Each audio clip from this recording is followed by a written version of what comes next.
Des barrages hydroélectriques pour la production de l'électricité, mais également des centrales thermiques alimentées par le gaz naturel. Nous utilisons le gaz naturel qui provient des opérateurs gaziers.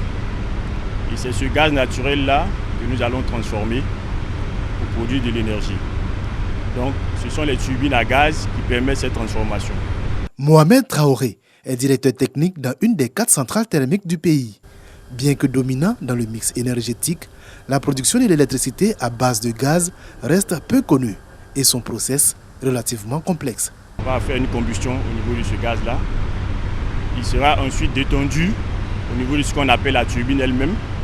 Et cette turbine étant accouplée à un générateur, on pourra ainsi produire de l'énergie électrique. Maintenant, le fameux gaz de combustion qu'on utilise pour faire tourner la turbine à gaz, au lieu de le mettre à l'atmosphère, on a fait ce qu'on appelle un cycle combiné. Donc on va récupérer ce gaz de combustion-là, on va l'utiliser dans une chaudière de récupération pour chauffer de l'eau.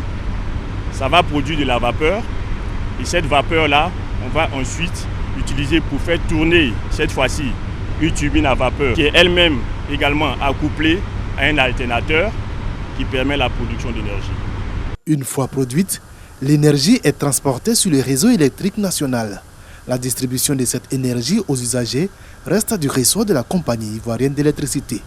Mais la production de gaz en Côte d'Ivoire ne permet pas de satisfaire la demande nationale des centrales thermiques, d'où d'importants investissements en cours de réalisation dans le secteur, comme ici à la centrale d'Azito. L'équipement de production qui est en construction maintenant fait partie de ce programme qui a été conçu depuis de longues années et il prévoit donc des mises en service d'équipements, de nouveaux équipements de production de sorte à couvrir la demande en énergie qui est croissante et qui permettra de régler définitivement tous les incidents que nous rencontrons ça et là compte tenu de la situation du moment. En attendant de faire évoluer le mix énergétique dans le sens des énergies renouvelables, avec notamment la construction de nouveaux barrages hydrauliques, les centrales thermiques restent l'une des principales solutions à la production de l'électricité et à la satisfaction des besoins des populations.